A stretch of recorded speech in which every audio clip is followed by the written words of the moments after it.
La Voz del Derecho presenta Panorama Económico. Los hechos, las cifras, las medidas oficiales, el sistema cambiario, monetario y crediticio. Dirige y conduce Luis Alberto Ávila.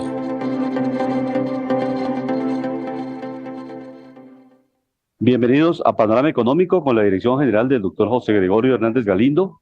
Hoy les acompañaremos a Alejandro Velandia y Beth Silva en Chile. También tendremos invitados para analizar el tema ambiental y desde luego estará Jimena Charri desde Los Ángeles, California, para comentar los distintos temas económicos que analizamos todas las semanas. Alejandro, bienvenido a Panorama Económico. Esta semana, indicadores importantes en Estados Unidos, pues hay preocupación, el tema de la inflación va cediendo, el tema también del desempleo, un poco unas estadísticas que no son muy reconfortantes. Sin embargo, se prevé que la Reserva Federal pues se aproxima a una reducción de las tasas de interés.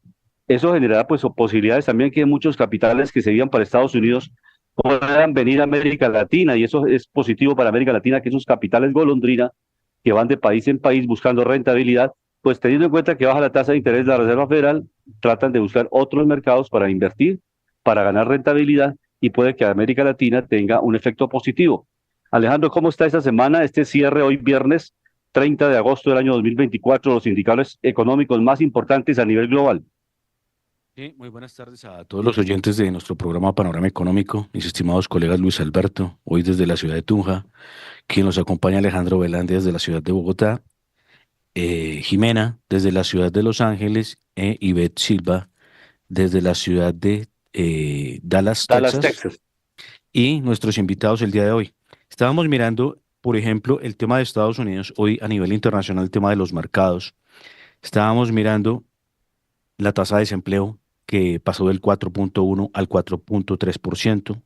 Estábamos mirando también, recordábamos la tasa de interés que sigue estando en el 5.50, pero como le dice mi estimado colega, hay, hay una posibilidad que puedan bajar la tasa, porque pues la noticia también de la caída de la economía no salió como lo esperaba el mercado, porque el mercado esperaba un descenso y se comportó mejor de lo esperado. También mirábamos que pues hay unos indicadores que también son contradictorios. Recordábamos que el PMI manufacturero había caído del 49.6 al 48%. Esto hablando de los Estados Unidos. Y que la confianza del consumidor, eso sí había subido un poco, del 66.4 al 67.9%. Recordemos que el impuesto sobre las sociedades en Estados Unidos sigue estando atractivo, que es el 21%, el impuesto a la renta en lo que tiene que ver con impuestos para personas, el 37%. Pero mirando el tema de los mercados internacionales, estábamos mirando esta semana los mercados financieros, cómo estaban fluctuando, y miramos el Dow Jones, que es de los principales en la bolsa de Nueva York, en Wall Street. Hoy lo veíamos cerrando en los 41.630, subiendo levemente el 0,46%. El Standard & Poor's 500 también levemente al alza, cerrando en los 5.658, y el Nasdaq 100 cerrando en los 19.608 puntos. En bolsas internacionales, Europa, miramos motor de la zona euro, en su indicador DAX alemán en la bolsa de Frankfurt, Alemania, cierra en los 18.978.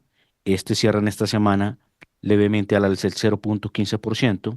Y el índice Nikkei de Japón, recordemos, ya la cuarta economía del mundo, recordemos que Alemania la pasó, cierra en los 39.012 puntos y cierra con más fuerza en el 1.63 al alza. Perfecto. Hay también importancia a nivel de América Latina, porque se ha hecho una evaluación muy interesante esta semana. Estuvo en Colombia el presidente de la Corporación Andina de Fomento, que hoy se llama Banco de Desarrollo.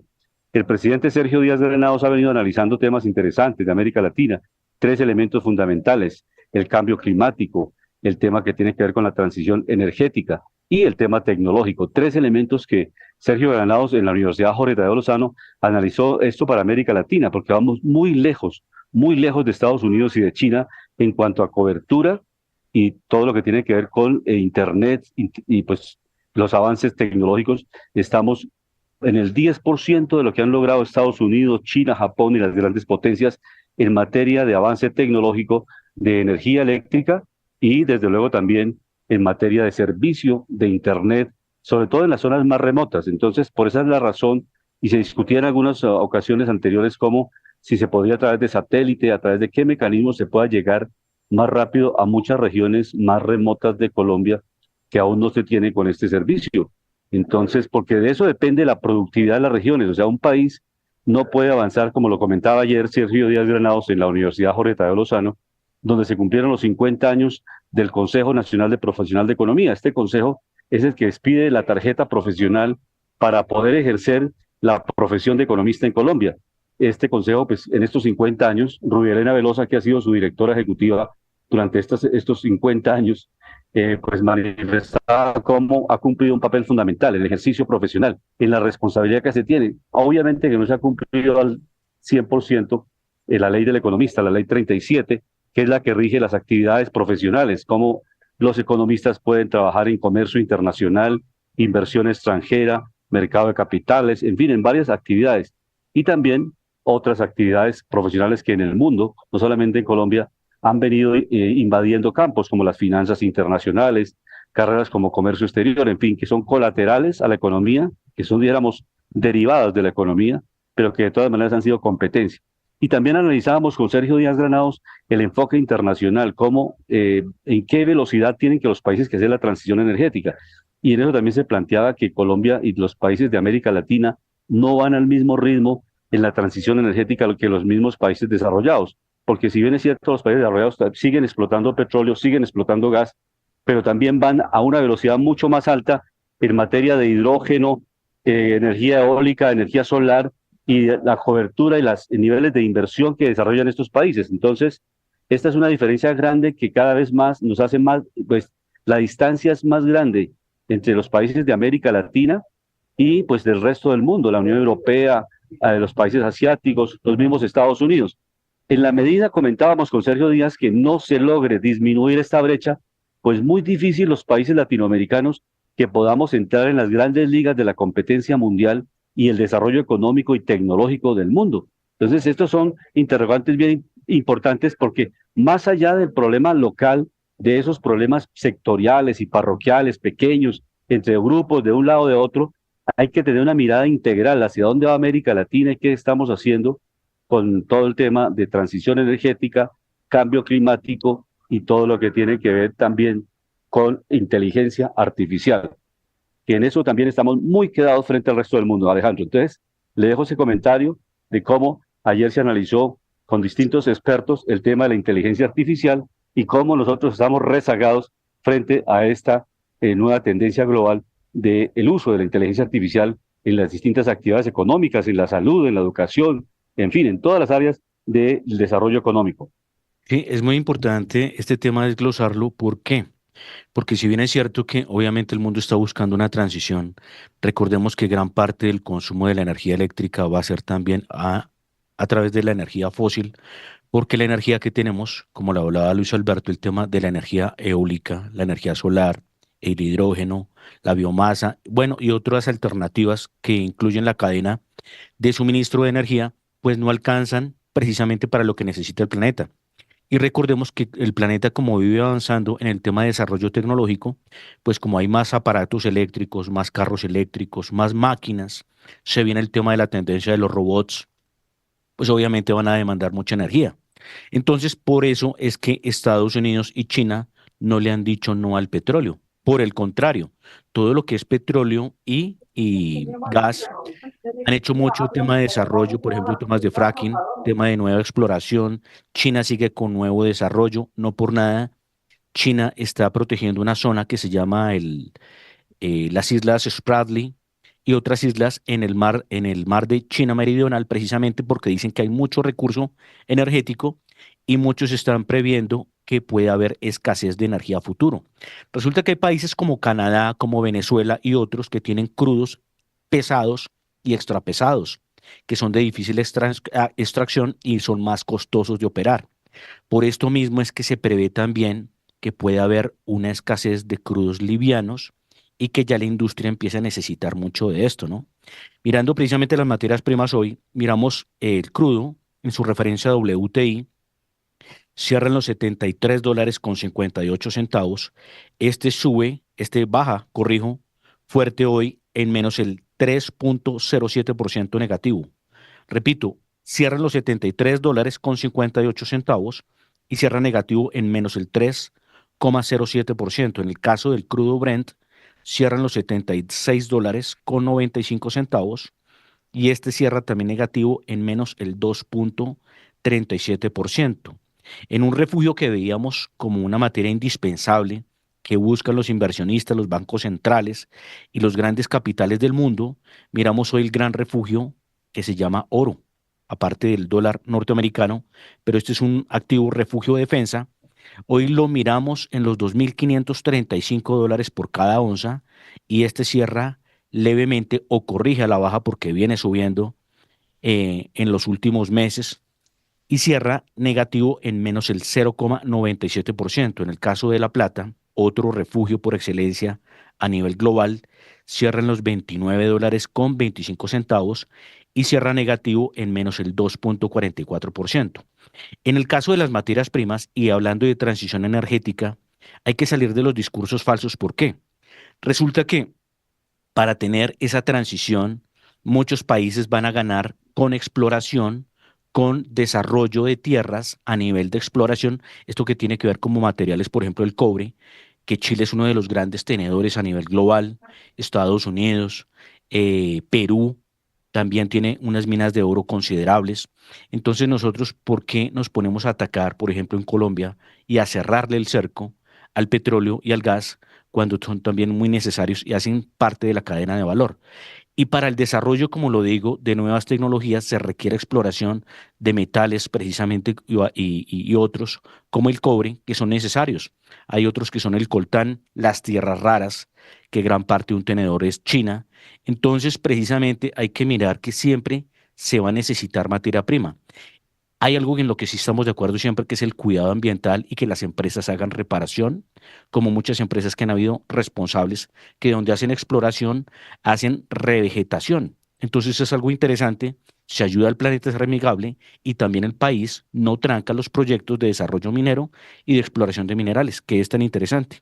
Y mirando también para inversionistas, hoy Bueno, muy bien. vemos que más adelante vamos a tocar un tema de la Convención de Aso Bancaria Congreso, que es muy importante dentro de los sectores de la economía, pero cerrando con una información para inversionistas a nivel internacional, miramos las criptos. Hoy cierra Bitcoin en los $58.965 por cada Bitcoin, cae en menos el 1,14.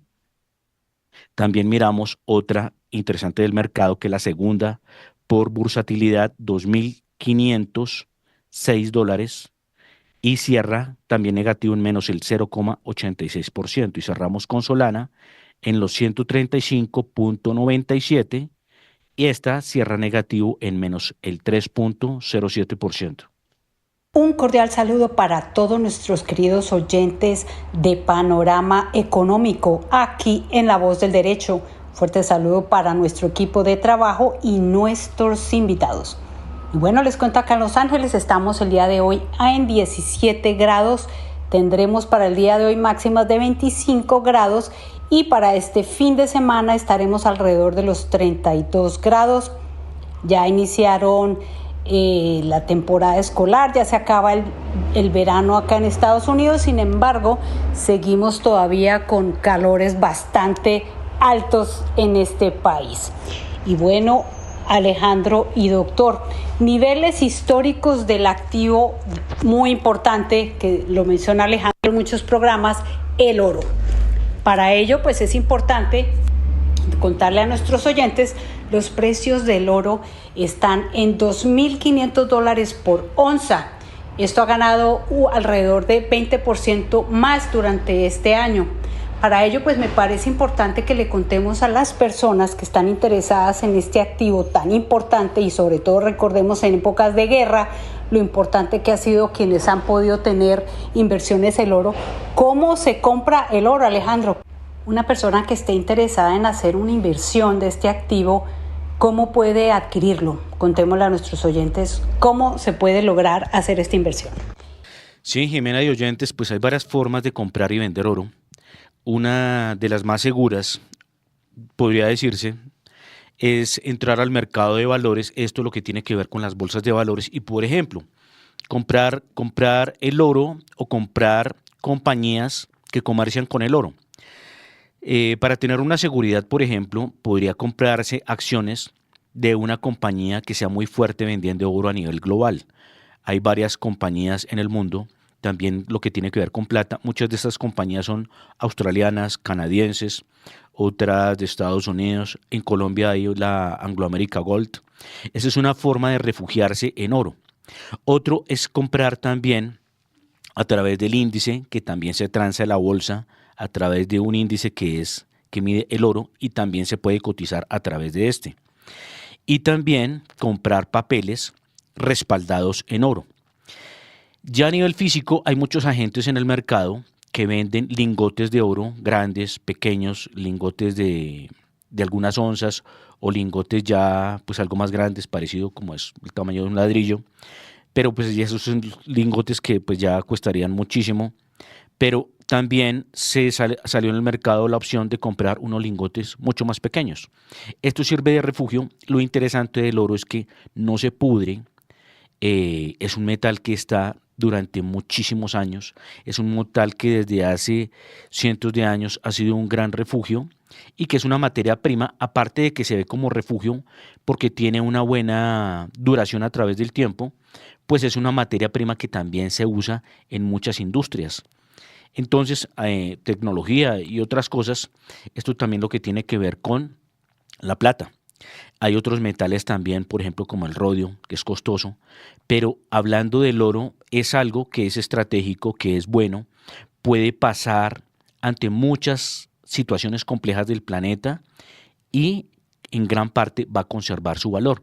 Entonces es interesante, también en las casas de empeño pueden comprar y vender oro, el mercado en las mineras, también hay un mercado, casi en algunos países a boca de mina pueden vender oro, obviamente no pues forma muy industrial, pero hay varios intermediarios en el mercado, puede ser una opción, pero una de estas pueden ser las dos. Yo recomendaría las dos porque pues miramos que la pandemia nos cambió muchas cosas y puede venir una crisis en el mundo donde el sistema electrónico pueda tener un, digámoslo así, un cortocircuito, un pulso electromagnético, acabe con todo. Y pues obviamente la gente pues está a nombre de unos papeles, unas acciones, algo así, pero si lo tienen físico, en una crisis, pues puede ser también muy bueno. Entonces hay muchos agentes en el mercado que pueden vender el oro y la gente los puede comprar a través de monedas, lingotes u otro tipo de formas en este metal precioso, que es interesante. Y evidentemente la preocupación de Sergio Díaz Granados, el presidente de la CAF, ahora se llama Banco de Desarrollo de América Latina, es no solamente el tema del carbón, el petróleo, sino que muchos países en el tema del cambio climático han tenido tremendas inundaciones, incendios impresionantes. Entonces él dice que los países terminan endeudados, apagando incendios, controlando inundaciones, perdiendo pues lo que le pasó a Brasil hace poco, que perdió pues casi prácticamente la tercera parte de su producción agropecuaria por las inundaciones que ha registrado. Entonces, esos son los fenómenos que él dice que son los tres elementos importantes que hay que tener en cuenta. Si bien es cierto de un lado que se puede hacer la exploración y la explotación de estos recursos, también tiene que hacerse con toda la seguridad porque el cambio climático está presente, o sea, ya estamos viendo los incendios y todo. Y nosotros estamos en conexión con Ivette Silva desde Dallas, Texas, para comentarle el tema de Kamala Harris haciendo un viraje en nuestra agenda en el campo internacional. Ella esta semana planteó la necesidad de inclusive de vincular al gabinete, si es elegida presidenta de los Estados Unidos, a un republicano para construir de manera bipartidista un tema tan importante como es el tema migratorio. Y ves, bienvenida a Panorama Económico. Un placer acompañarlos. Hola Alejandro, hola Luis Alberto. Bueno, como bien lo mencionabas, Kamala Harris parece ser una candidata que ha adquirido madurez y ha cambiado de pensamientos o a través de su experiencia como vicepresidente, se ha dado cuenta que hay ciertos temas y ciertas políticas que realmente la están llevando a permanecer en una posición de centro moderada y no de la candidata presidencial que era en el 2020 súper progresista, con relación, como ustedes lo habían mencionado, al tema, por ejemplo, de medio ambiente. Ayer, en la primera entrevista que ella dio al público, se comprometió con dos cosas fundamentales. No va a prohibir el fracking, que recordemos que eso prácticamente en su campaña del 2020 era casi que inaceptable, dada su posición ambientalista, muy californiana en ese sentido. Pues no, ella, como ustedes bien lo han manifestado, reconoce la necesidad de seguir haciendo el fracking, de tener reservas petroleras, reconoce que la economía también se mueve con este recurso tan fundamental y que tras los varios intentos que ha hecho Estados Unidos de implementar, digamos, políticas ambientales de energía solar, de promoción de subsidios de energía solar, de energía eléctrica, pues no se logra consolidar ninguna energía dominante. Y sí, una continuidad de este sector del petróleo. Entonces, ella ya se comprometió públicamente, no va a prohibir el fracking. Más, ella dice, mis valores no han cambiado. Creo en el cambio climático, creo en el medio ambiente, creo en inyectarle capital a proyectos energéticos, a ver cómo se avanza en este sector de la tecnología y cómo se implementan nuevas energías, ¿correcto? Pero por el momento, uno no va a prohibir el fracking. ¿Esto a qué lleva?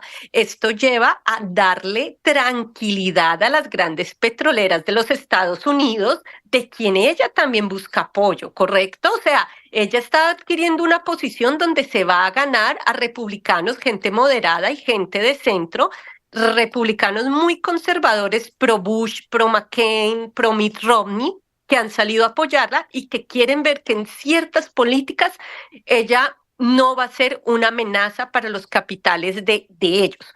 Otro punto importante de Kamala Harris que dijo era que se iba a enfocar en la clase media, iba a dar, eso sí, un subsidio para las familias que quisieran adquirir vivienda familiar por primera vez.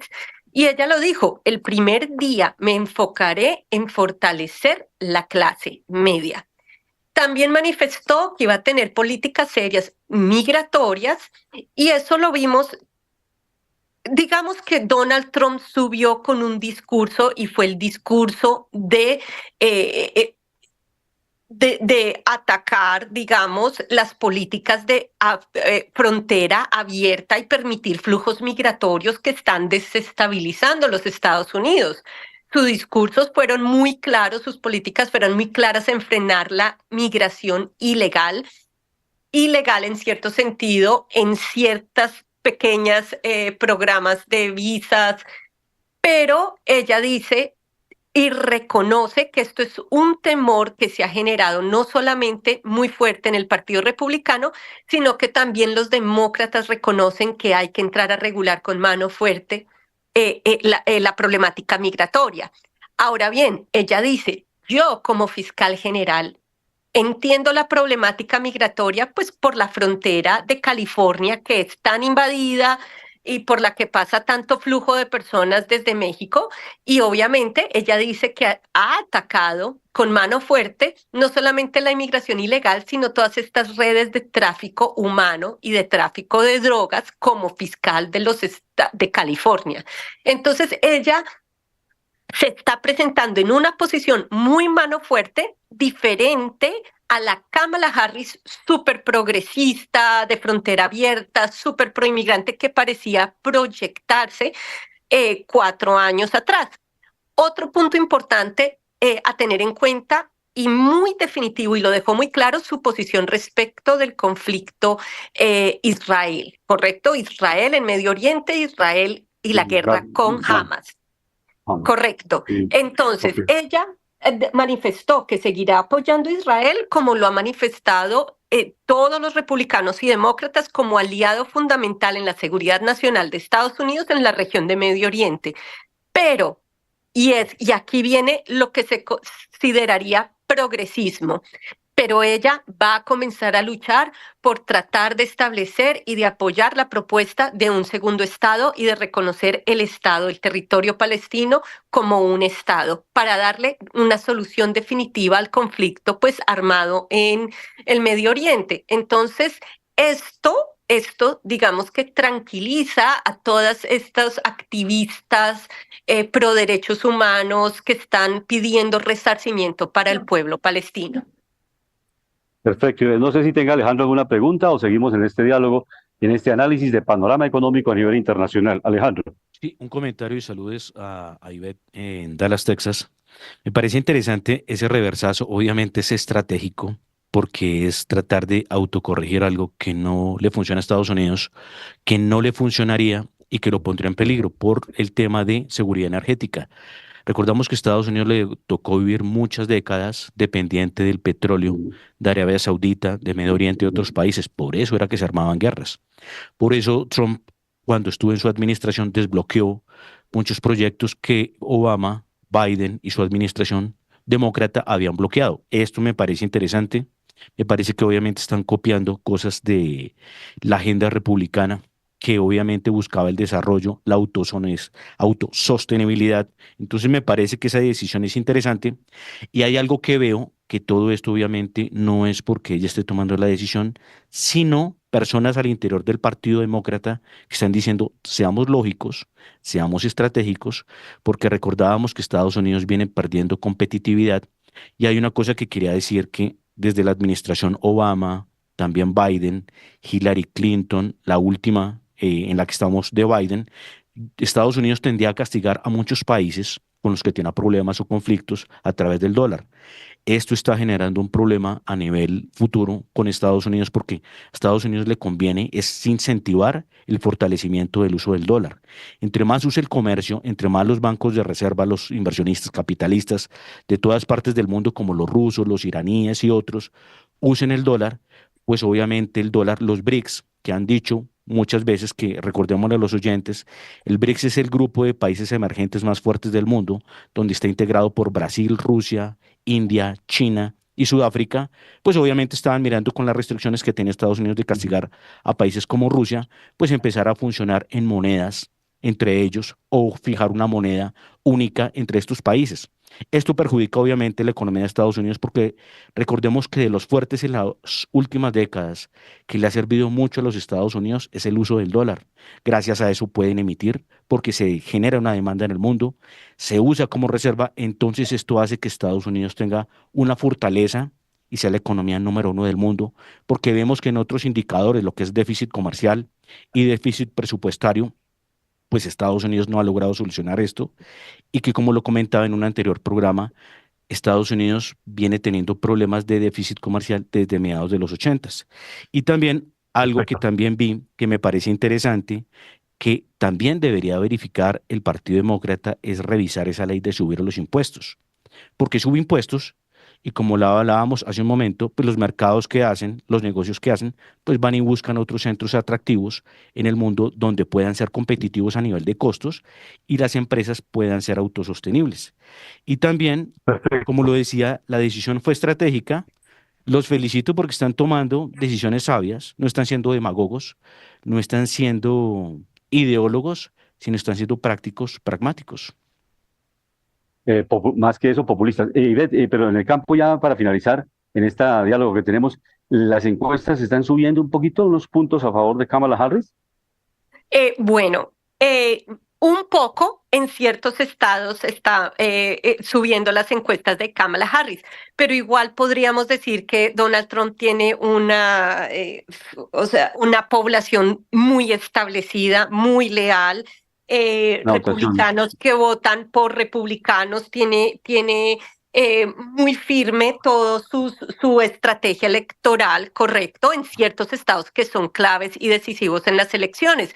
Que recordemos una vez más, no es el voto mayoritario, porque por el voto mayoritario Hillary Clinton le ganó a Donald Trump.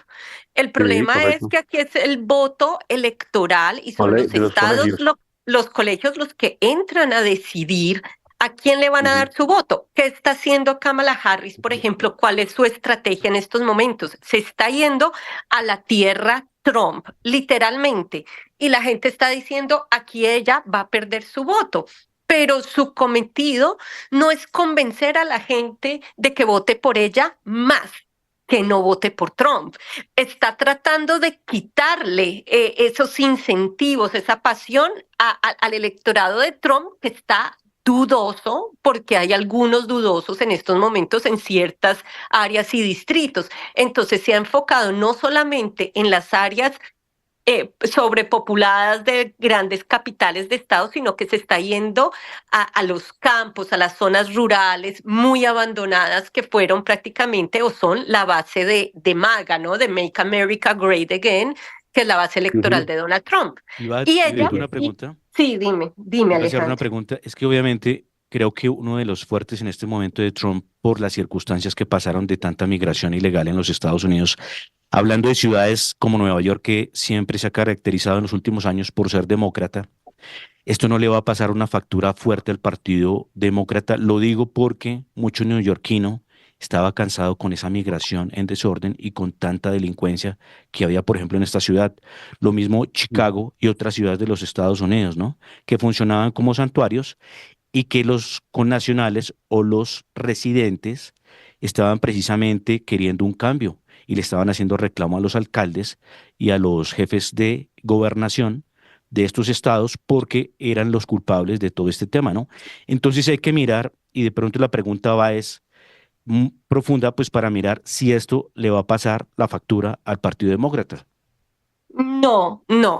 El Partido Demócrata, o sea, si te refieres a que van a votar por Trump, no. Si te refieres a que puede perder votos el Partido Demócrata, quizás. ¿Qué sucede? Pues en mis años en que viví en New York, que fueron 6 años, siempre escuché el malestar que había con la marca Donald Trump. Yo nunca entendí eso porque era estudiante en estos momentos.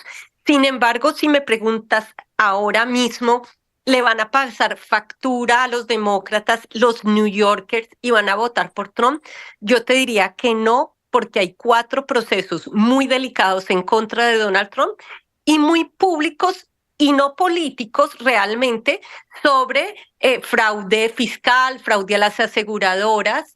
La fiscal de New York prácticamente les prohibió tener negocios a la familia Trump, les tocó cerrar todo e irse a Florida, tanto así que Donald Trump decidió renunciar a su residencia en New York e irse a Florida. De acuerdo, New York, o sea, lo que New me York es un refería era, estado, lo New que York me es un refería era estado, al malestar que sí, se ha generado con estas Los decisiones migrantes, sí, por los sí de migrantes. los se ha migrantes. sí se han generado cierto malestar, pero es más que todo por el desorden, porque New York ha sido una ciudad de puro inmigrante. Los venezolanos de ahora fueron los polacos en su época, los rusos de su época, los alemanes de su época, pero claramente ya está sobrepopulado, hay una gran inseguridad, no Eso hay me refiero. manos, no está la fuerza pública que pueda controlar tanto crimen y tanta problemática. Y recordemos también, vale la pena, Alejandro, mencionar esto, que la inseguridad no solamente se puede generar por el simple hecho de la inmigración o venezolana o latina o china o asiática o rusa, lo que sea, sino porque después de la pospandemia hay una gran crisis de salud mental en New York. Y esto ha sido, por ejemplo, una problemática muy grande para el alcalde, diciendo, quiero que las personas que tengan problemas de seguridad mental sean arrestadas y llevadas por la policía a otros campos, y se han levantado los New Yorkers a hablar de libertades individuales y a decir con enfermedades mentales, no por eso usted los puede mantener fuera de la sociedad. Entonces es una sociedad muy compleja que uno nunca sabe cómo vota el New Yorker. Lo que sí te voy a decir es que donde pueden cobrar factura es por la problemática israelí-Gaza. New York se ha vuelto un centro muy delicado de esa problemática por la comunidad judía que tiene y al mismo tiempo por su comunidad pro-árabe. Entonces, vamos a mirar, pero más que pro-inmigrante, yo creo que sería por la problemática Israel-Gaza. Ivette, muchas gracias y estamos en contacto porque tenemos dos temas que nos quedan en la agenda, que es la bancaria y un feliz fin de semana, Ivette. Igualmente, bye bye. Estamos con dos invitados especiales hoy, que es Hernán Martínez, que fue director de El Jardín Botánico, y con el ingeniero Edgardo Donado, que es ingeniero ambiental y que dirige una firma interesante de consultoría. Vamos a hablar precisamente del tema ambiental como un tema nacional muy rápidamente en los próximos minutos, que tiene que ver con el ecosistema del río Magdalena y con estas entidades, agremiaciones, fundaciones, en fin, toda la gente que vive alrededor del río Magdalena, que está tratando de hacer una gran campaña para que este río se tenga en cuenta como un ecosistema, no solamente como el río individual como tal, sino todo lo que integra esta zona de Colombia. Bienvenido el ingeniero Edgar Donado, y cuéntenos cómo tienen planeada esta actividad. ¿Tiene usted programado una velatón el fin de semana? Cuéntenos aquí a Panorama Económico todo lo que tiene que ver, pues el medio ambiente es parte integral de la actividad económica de los países. Bienvenido a Panorama Económico. Muchas gracias, buenas tardes. Un saludo muy especial. Gracias por la invitación. Sí, realmente, Luis Alberto, estamos en procura de organizar varias actividades por la defensa del río Magdalena, con miras a la participación alternativa en la COP16 que se va a celebrar en Cali.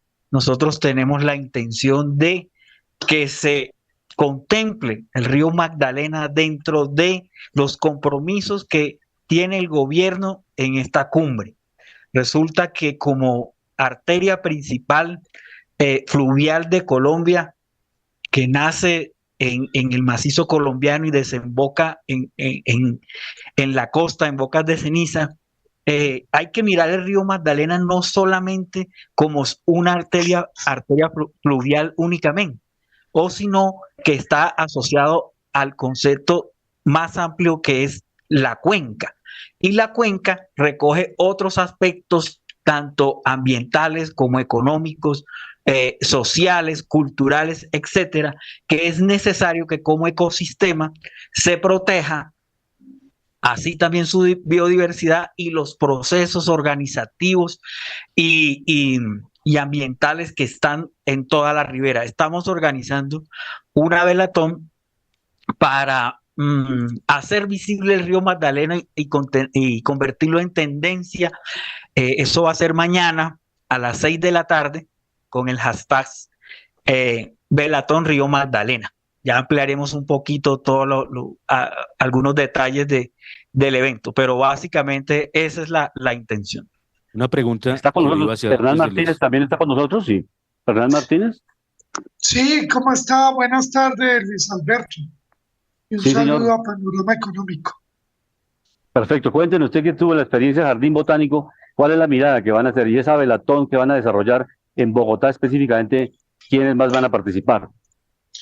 Luis Alberto, están convocadas todas las organizaciones a lo largo, como lo decía Edgardo, del río Magdalena, cooperativas de pescadores, agricultores, ambientalistas, pobladores y también los afluentes. El río Magdalena tiene 500 afluentes. Alejandro, tenía una pregunta para Edgardo. Sí, algo muy interesante que estábamos mirando es que el río Magdalena antiguamente pues era algo muy estructural para el transporte de mercancías en Colombia y también para el tema de pesca y otras cosas. Le preguntaría a Edgardo, ¿usted cómo ve el futuro del río Magdalena con el tema de la contaminación? ¿Lo podemos limpiar? ¿Podemos volver a restablecer que sea un río saludable y también que tenga el caudal que tenía años anteriores? Bueno, el panorama es bastante preocupante. Alrededor de muchos años de afectaciones ha sufrido el río la pérdida de su diversidad, la capacidad pesquera, que es sustento de muchas comunidades en sus riberas. Y claro que es posible recuperarlo, pero eso hace parte de la voluntad que se tenga por parte de las entidades del gobierno y también la participación fuerte de las comunidades para exigir precisamente esos derechos.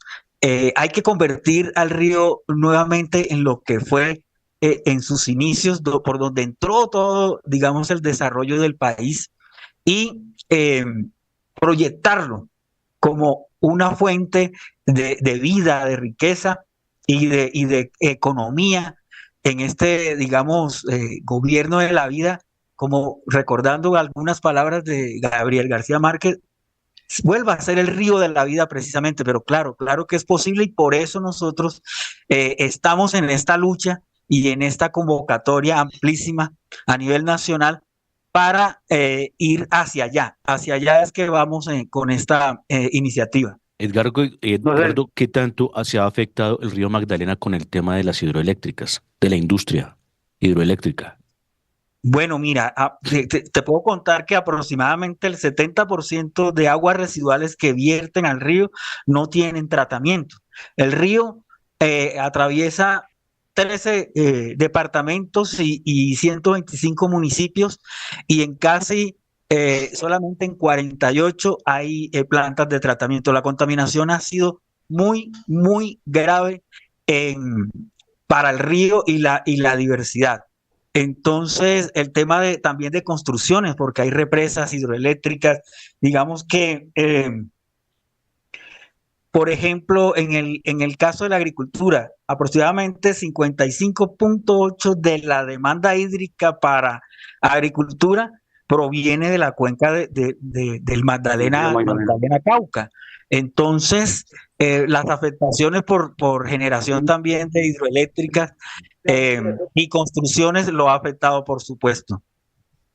Perfecto. En un próximo programa seguiremos este tema que es bien importante. Lo coordinaremos con Edgardo y también con Hernán, que no pudo por temas técnicos comunicarse más con nosotros, pero en un próximo programa los invitaremos para seguir ampliando. No sé si Hernán está en contacto, ¿nos escucha?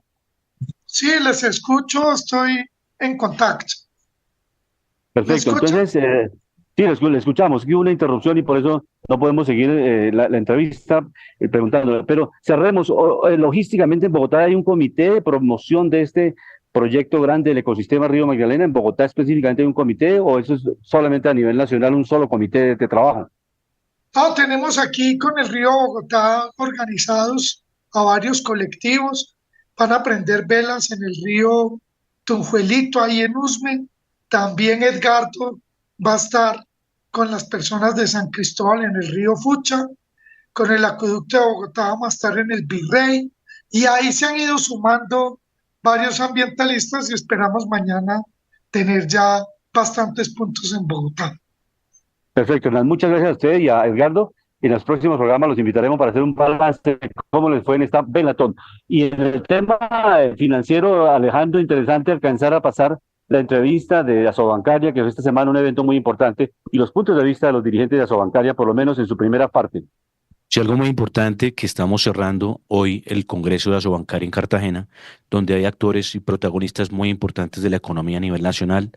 Se va a hablar precisamente del impacto que ha sido pues en los últimos tiempos en el mercado de valores, porque el mercado de valores es tan importante incentivarlo, darle desarrollo, que el gobierno le dé un espaldarazo, pero no solo en el tema ideológico, sino también en el tema de impuestos, tributario, atracción por inversión. Entonces vamos a escuchar precisamente a los actores del mercado, esto que tiene que ver con la Bolsa de Valores de Colombia. Entonces acá les tenemos parte de la entrevista para hacer un análisis y una profundidad en estos datos que son tan importantes y estructurales para la economía nacional. La Bolsa de Valores se ha recuperado este año en valorización, digamos, en un 12%. Esto habla bien, digamos, de la capacidad de resiliencia que tiene un mercado de valores como el colombiano. Sí, además habla de que nuestras empresas que cotizan en el mercado, en la Bolsa de Colombia, en el mercado de capitales colombiano, siguen creciendo, siguen siendo oportunidades de captura de valor, y que los inversionistas que creyeron en ellas pues han tenido un retorno muy interesante. Entonces yo creo que no es solo, que también, pero no es solo un mercado que tiene resiliencia a las dificultades propias del entorno macro, sino también habla de nuestra, como país, de la capacidad de nuestras empresas.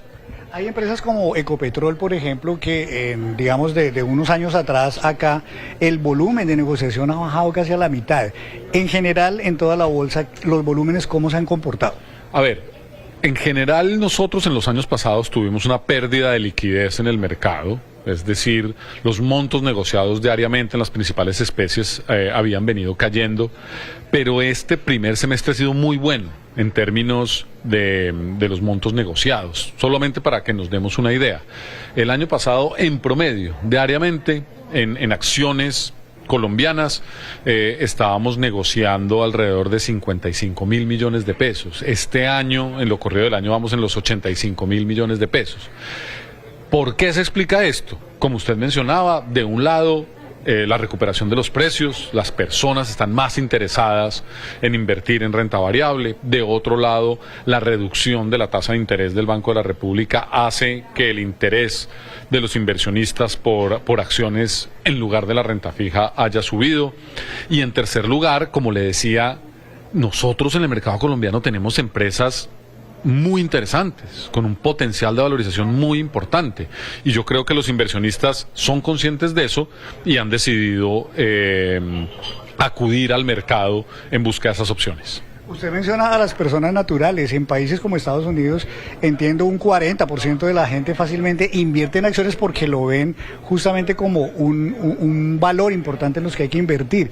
En Colombia, ¿cómo estamos? ¿Estamos todavía muy bajitos? ¿Esto sigue siendo cosa, digamos, de mercados institucionales o también ya las personas naturales se han, acogido a este tipo de inversiones? En Colombia todavía estamos muy lejos. El mercado de capitales todavía tiene un espacio muy grande para crecer en personas naturales, pero la buena noticia es que venimos creciendo. Yo creo que los intermediarios del mercado han puesto cada vez más a disposición de las personas naturales plataformas amigables, fáciles para invertir en el mercado accionario, y de hecho este año hemos visto también un incremento muy importante de las personas naturales en el mercado, no solo a través de estas plataformas, sino a través de los mecanismos tradicionales con su comisionista, y hemos crecido el número de personas naturales, no estoy hablando aquí de montos, pero el número de personas naturales que invierten en el mercado, nosotros lo medimos por inversionistas que al menos han tenido una operación en lo corrido del año,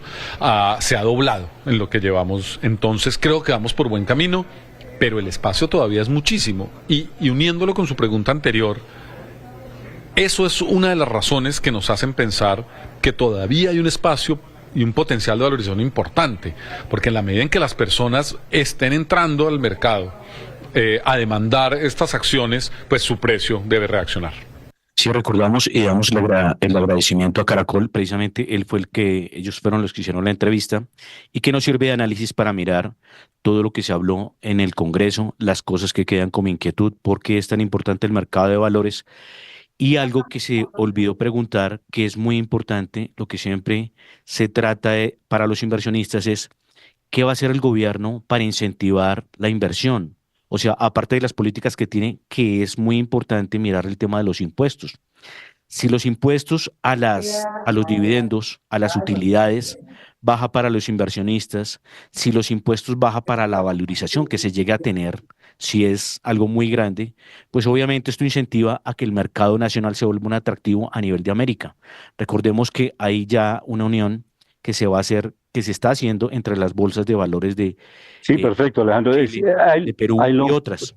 Sí, Alejandro, ya en el cierre nos quedan estos 2 minutos para comentar evidentemente esta entrevista que es estratégica en este Congreso de Sobancaria. O sea, baja la tasa de interés de renta fija y eso lleva a que el mercado de acciones se reactive, porque muchas personas y familias se desplazan a invertir en acciones teniendo en cuenta que en renta fija ya no se encuentra la misma oferta en materia de intereses. Eso es una forma de estimular el mercado de acciones en el país, el mercado de capitales. De tal manera que esa es una de las posibilidades, una forma. Pero hay otras alternativas, como usted lo manifiesta, que en el futuro se tenga en cuenta algunas exenciones, la parte de impuestos en este momento es muy sensible, porque inclusive se está dudando mucho en la reforma tributaria que se baja el impuesto a la renta de las empresas, porque dicen que se va a bajar primero gradualmente, 1 punto por cada año. Entonces ya los gremios están diciendo que no es muy confiable, porque 1 punto cada año quiere decir que el próximo gobierno llega y presenta otra reforma tributaria y no hay una estabilidad jurídica en esa materia.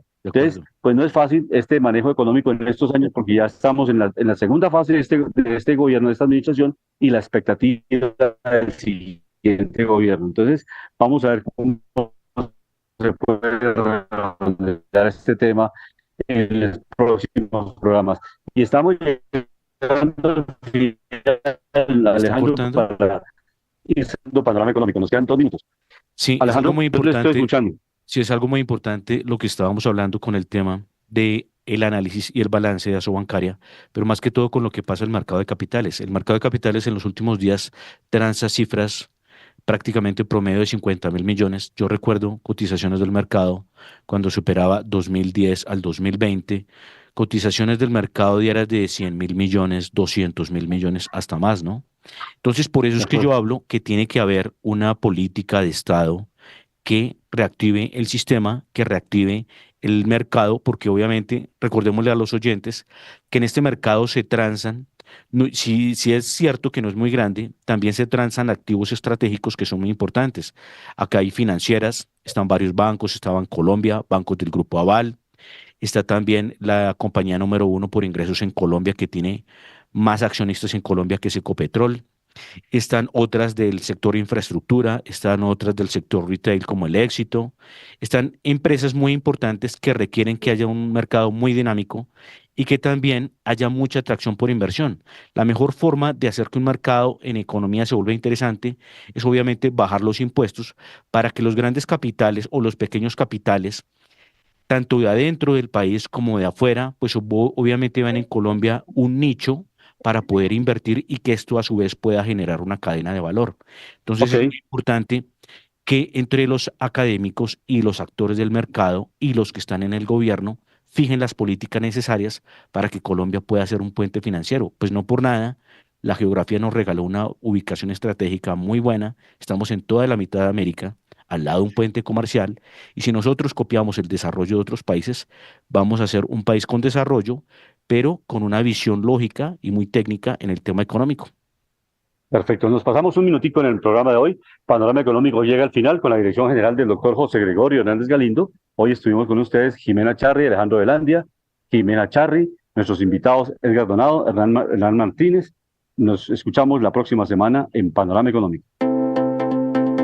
La Voz del Derecho presentó Panorama Económico. Los hechos, las cifras, las medidas oficiales, el sistema cambiario, monetario y crediticio, la agricultura, la industria, en La Voz del Derecho.